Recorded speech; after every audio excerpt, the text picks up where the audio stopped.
Hi, this is David again, and I'd like to do a video on the misfits that the Mormon Church doesn't like, doesn't want, and ignores. Sometimes they're discriminatory against them.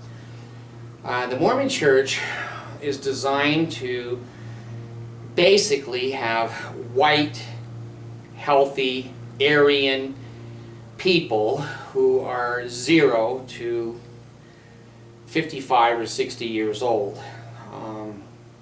If you don't fall in that category and basically are married at 19 or 20 and you have a family, you're going to find out you're a misfit in the Mormon Church. Now, again, I've been a member for over 50 years. I'm just telling you what I've seen, what I've heard, and what has happened to me. I'm not speaking for any group, and I'm not speaking for the Mormon Church or against it. I'm basically telling you the facts. You decide for yourself how you want to interpret the facts. I have an autistic son, Aaron, and he has an IQ of 52. And most of you who know a 52 can barely do anything. They can't read, they can't write. Sometimes they can't even go to the bathroom or feed themselves. And I raised Aaron for 18 years in the school district and in the Mormon Church. So maybe I have a little bit of background of how he was treated in the Mormon Church and today, how he's treated in the Mormon Church today. When I discovered that he was different, it wasn't until he was about 2 years old. I took him into a doctor, and the doctor examined him and then said to me, your son is mentally retarded.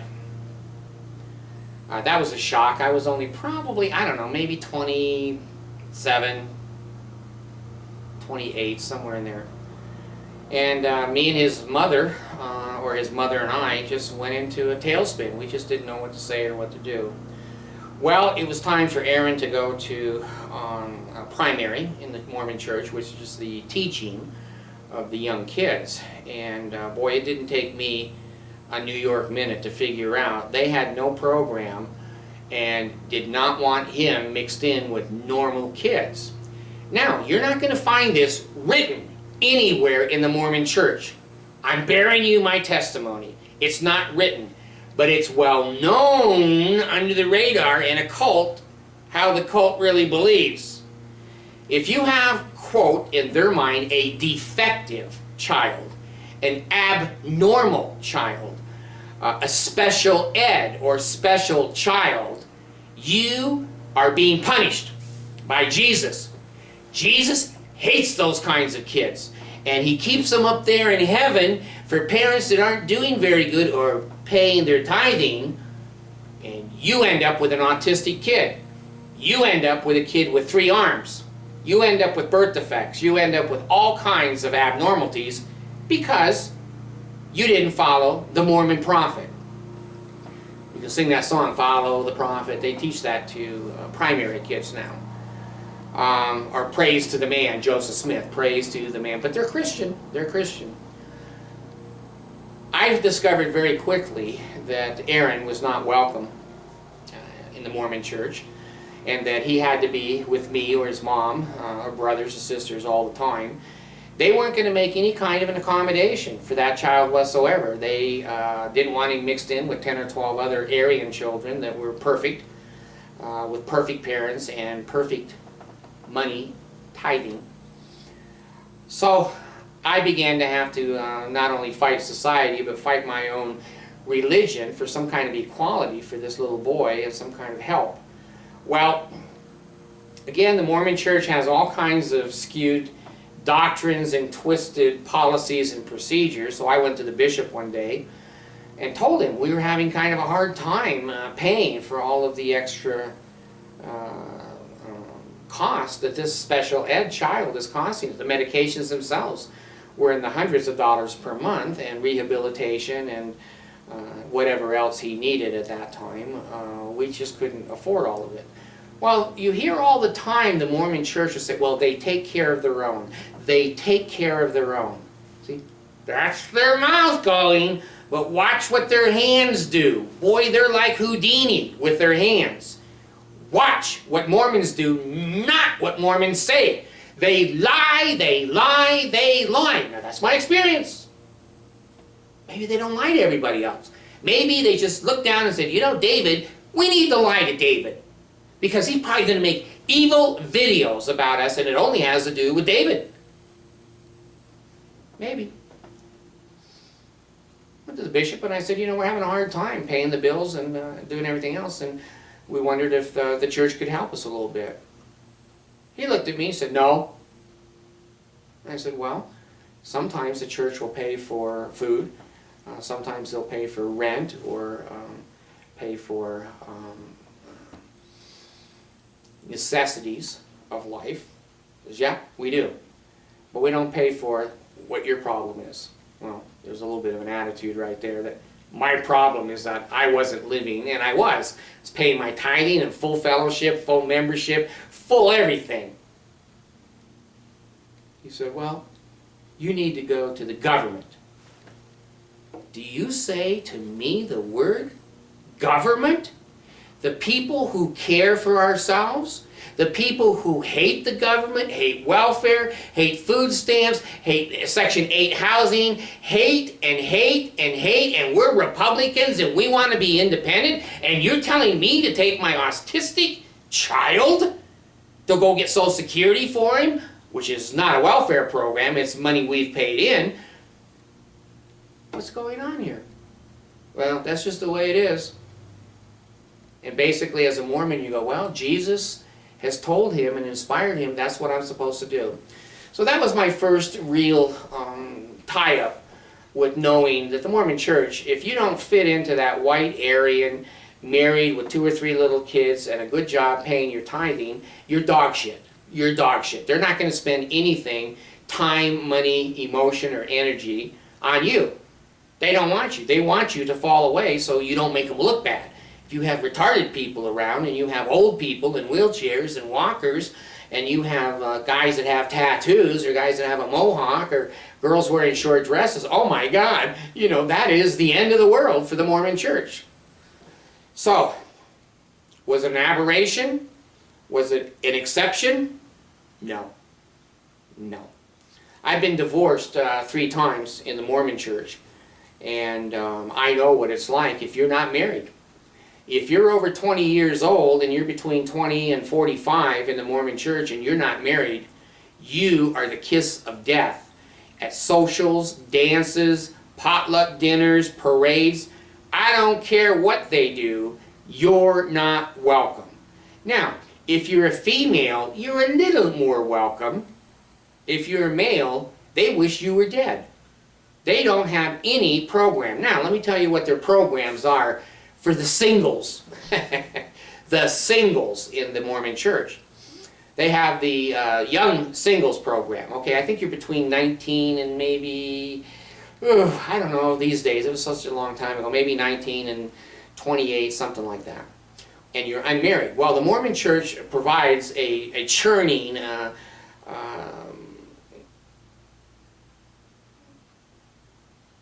group of singles that they want to get together. They want you to get married. They don't care. And President Hinckley, one of their prophets, their last one, that built the White Elephant Mall, which is still not paid for, he said to the girls in the Mormon Church, don't marry someone for looks and don't marry someone for love. You marry someone that can take you to the celestial kingdom. Pays his money, goes to the mall. That's all you have to do, girls. You don't have to be in love. You're not important. You're just a baby machine. Remember that. You're just a baby machine. So basically, you go to these dances or groups, and every loser in the damn world is there. Now, I'm not going to be mean, and I don't want to be hurting anybody's feelings. None of my tapes are intended for that at all. That's not me. That's not my intent. I'm going to exaggerate here to get a point across. These are not literal. They are analogies. So you go to the dance, and here's the girl that's 6'6", and she weighs 400 pounds, and she's sitting over at the side, and she wonders why no one wants to dance with her. Well, then you go to the other side of the room, and here's the little returned missionary. He's 4'1", and he's got glasses. Look at the bottom of Coke bottles.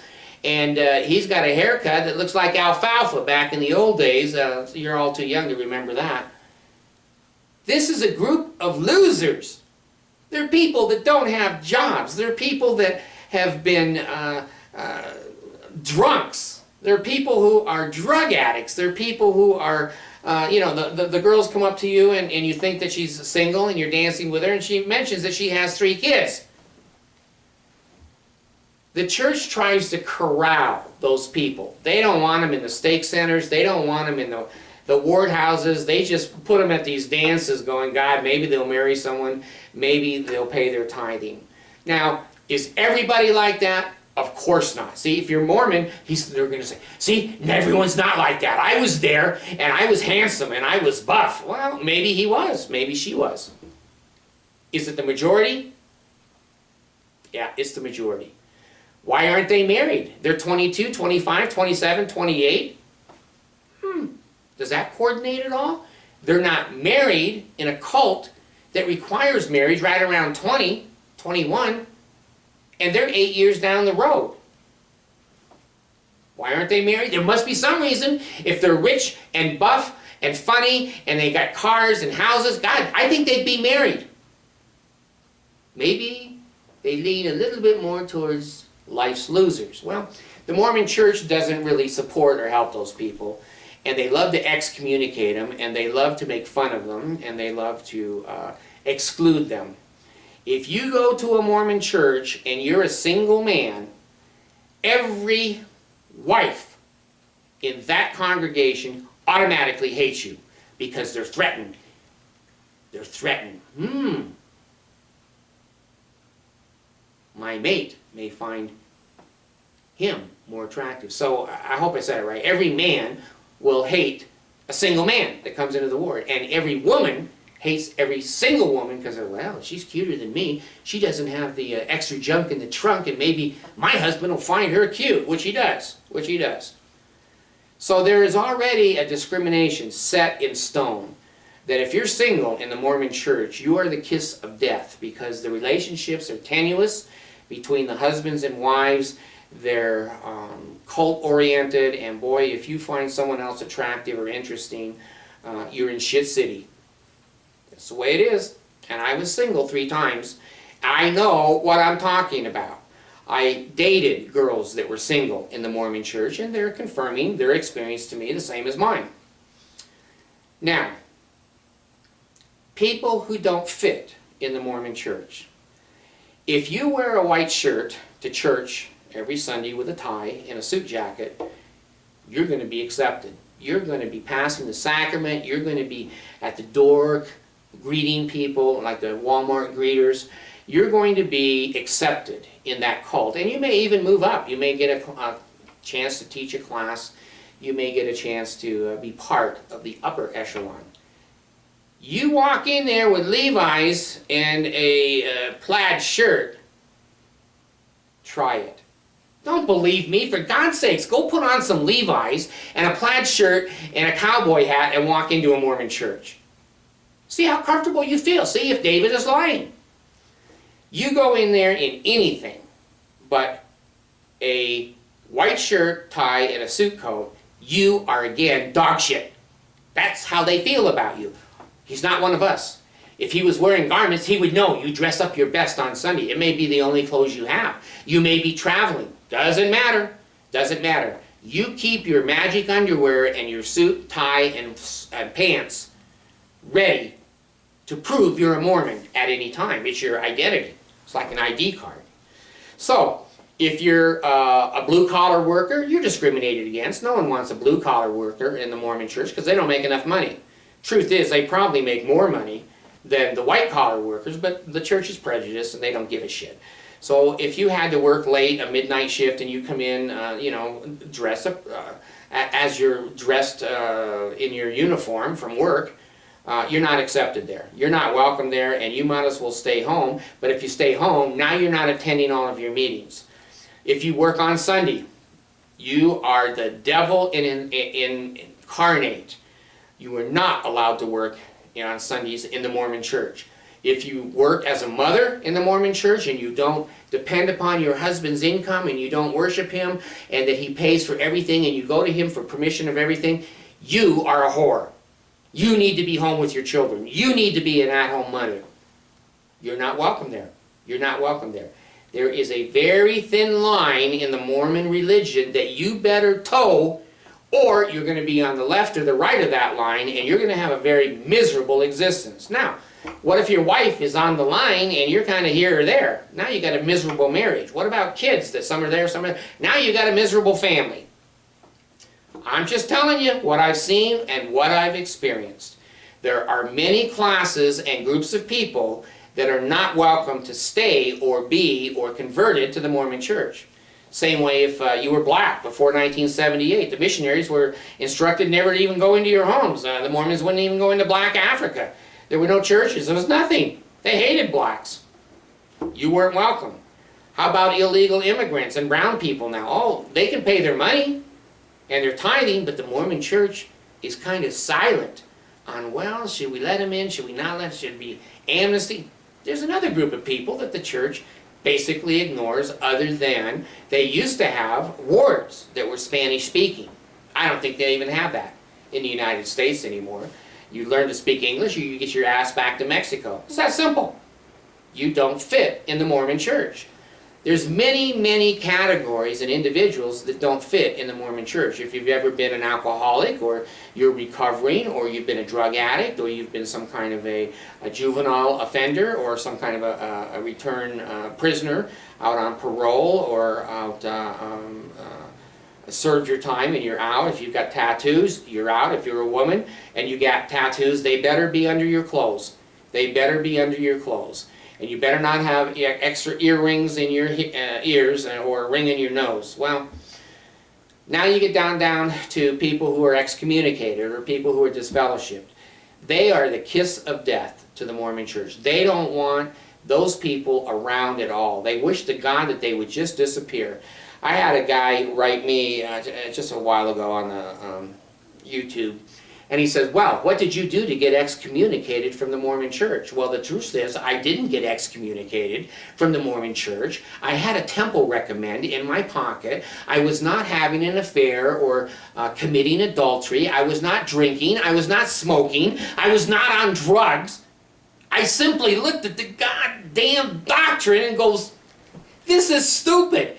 This is silly. I want out of here and I resigned. They didn't throw me out. I threw them out of my life. Well, then there's no place for me now in the Mormon church. In fact, I can't even go to their university. Every human being on the face of the earth can go to Brigham Young University if they meet the standards that the university sets up. Do you know the one group of people, the only one group of people that cannot go to Brigham Young University? Me! A resigned member of the Mormon church. Someone who took it in their own hands to say, this is crap. This is shit. I don't want to have anything to do with this doctrine, this history, and the policies and procedures. We are seen as the most dangerous human alive to their organization and their cult.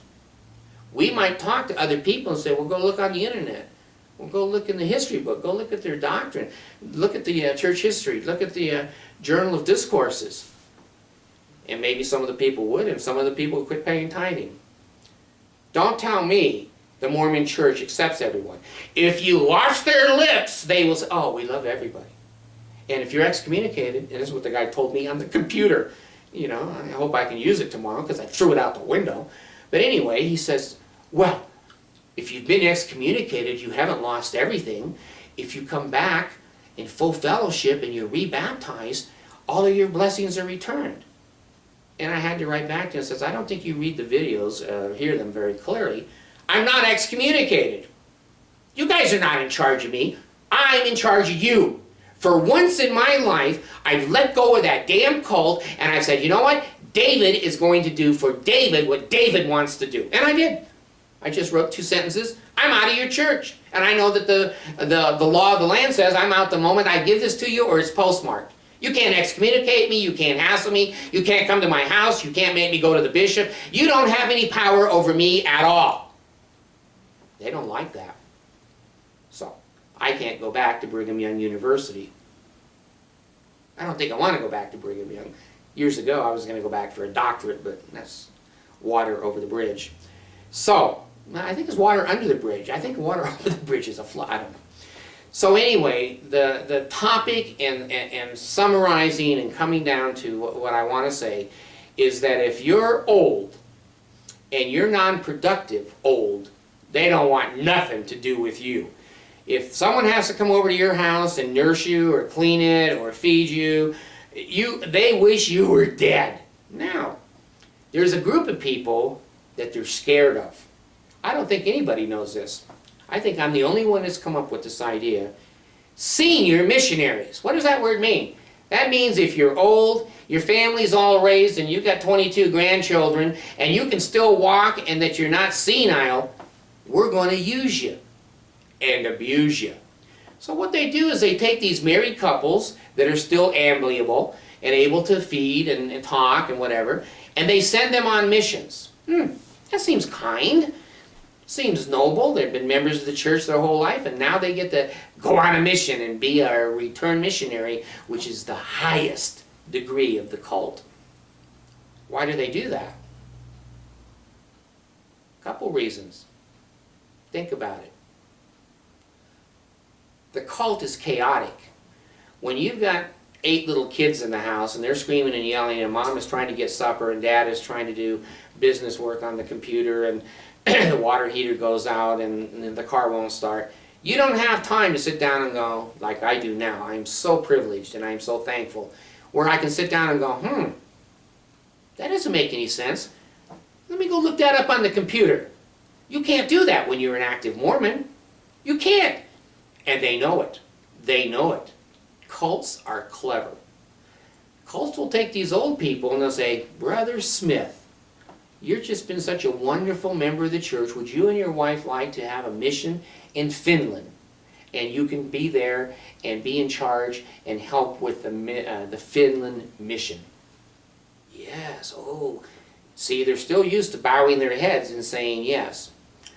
They make those old people go to the temple all the time. They re-indoctrinate those old people. Well, why do they send them out on missions? This is the David theory. If you give old people time to think, to evaluate, to meditate, to look at their lives, retrospect, and in the future, they're in the twilight of their lives. They may start to think. They may go, you know what?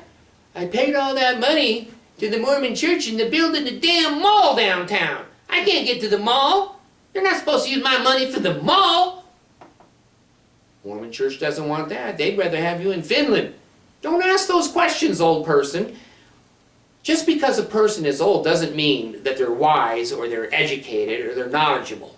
A lot of old people that, senility is a step up. But one of the things that does happen with most older people is we start to think.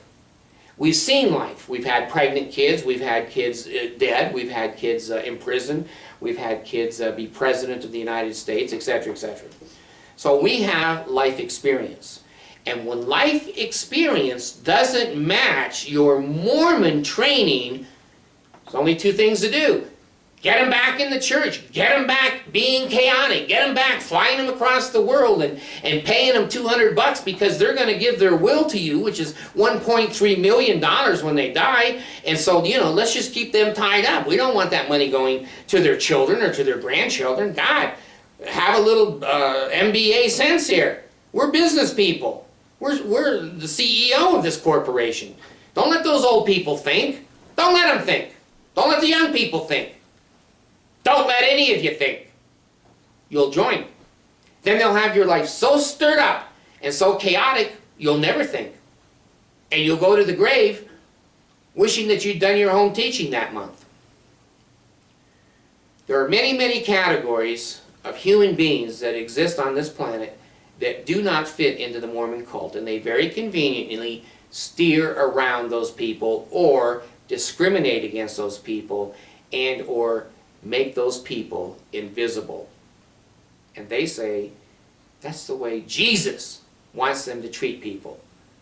That's what the man forgives 70 times 7, the man who has said the things of love your neighbor as yourself. Watch the Mormon lips, what they say. Then watch what they do. Read their history. Talk to them. Look. Get on the internet. Look at original documents.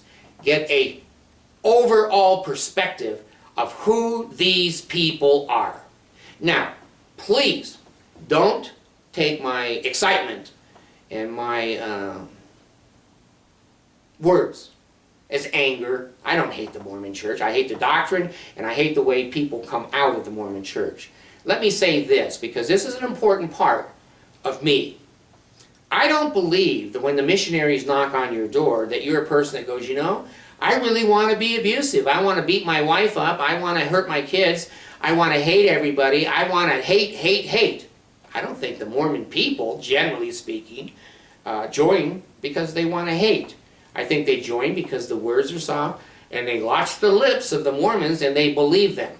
Once they get in there, now they start to go, well, this isn't, you know, the way the butter was on the bread. It's different than it was. I don't think the Mormon people at the ground level are evil, evil people. I think many of them are naive. I think many of them are uneducated. I think many of them have to cling to some kind of a religion, and this one seems as good as another one. It makes them feel superior. It makes them feel the chosen people. I don't think those are mean, cruel, wicked people.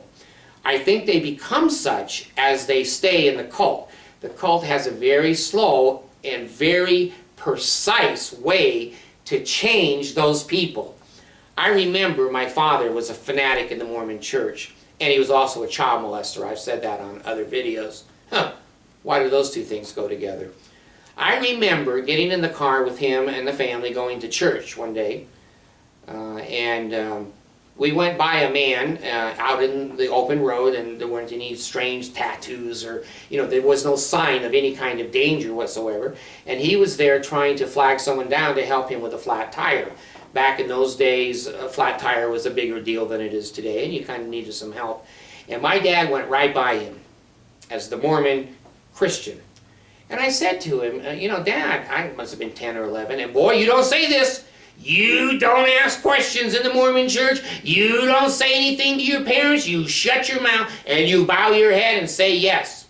I happen to say, Dad, you know, why didn't we stop and help? And he says, we're late. We got to get to church. That's where the Lord wants us. On Sunday, He wants us in sacrament meeting. I just sat back in the car and quiet. I was 10 years old. I went, well, okay. Maybe Dad knows what he's talking about. Well, the lesson in church that day was on the Good Samaritan. Now, I'm young, but I've never been stupid. And I said to myself, guy needs help. We go by to get to church. Good Samaritan, a different race, perhaps a different language, a different culture, and someone stopped, and he's in the Bible because he helped other people. That's never left me. That's never, ever left me. The Mormon Church will go by you when you're in need and you need help, maybe a word of encouragement or some help, you know, moving your stuff or whatever. They'll go right by you because they're on their way to conference. They're going to see the prophet. And then the prophet says, we need to help our neighbors. And everybody in the audience cheers. Yeah, we need to. And the ones that went by you are cheering. What's wrong with this religion? What's wrong with these people? It's a cult. That's what's wrong. There's no cognitive thinking. It's all been destroyed. Cognitive dissonance, we call it in psychology. Your brain is not hooked to reality and to life. Please, if you're one of these groups that doesn't fit, you've been divorced, and you've got kids, or you don't have kids, or someone else has custody, and you're in a hurting place in life, and you're a Mormon, please, listen to what I'm saying. Been there. Done that. You are worth. You're priceless. You have a self-worth. Maybe you don't have a big house. Maybe you don't have a good job right now. Maybe you're sleeping on the floor in the basement of your parents' house. Doesn't matter. It's what's in here that matters. And if you use your intelligence and you use your personality and get the hell away from Mormonism and feeling like dog shit, you'll go out into the world slowly like a child, because they have stripped you of all your self-esteem, all of your ego, and all of your ability to have social interactions. You don't know how to be social. It's taken me 10 years, and I'm still not very good socially. I can only behave for 10 minutes. Then I start acting like this. So, those of you who have been damaged by this cult and by this religion, as I was, please try to find somebody. Try to find an internet board. I love recoveryofmormonism.com. Recovery has done more for me than any psychiatrist, than any medication, than anything else in this world. The recovery board, you can write whatever you want, you can ask whatever you want, and when you're an obnoxious Mormon, they will say, you're being an obnoxious Mormon. And I learned to quit being obnoxious that way. I learned to be social. I learned to be grateful. I learned to accept gays. I learned to accept apostates, which I am. I've learned to accept all human beings. And as a Mormon, I only accepted Mormons and potential Mormons, more tithe payers. The more we get, the better we are. Please, if you're atheist or even if you're Christian, if you believe Jesus will help you, good Lord, pray to Jesus, pray to Muhammad, pray to Buddha, whoever gives you kind of strength in your higher power. But don't let this church have you put a gun to your head. Don't let this church make you take, and I can feel right now, I don't know how many people are going to see this tape, but I can feel right now, and I'm giving you the Mormon I can feel. But I'm telling you, don't let the Mormon church kill you with pills or a gun or with drugs or with sexual affairs that give you diseases and no medications and can't get a job. For God's sakes, move away from them, get into the real part of the world and start over. Start over. Start slowly and forgive yourself. You've done nothing wrong. You've done nothing wrong. You thought it was true. You lived it the best that you could. And when you couldn't be perfect and made a mistake, they made you feel like you have no worth whatsoever. Not true.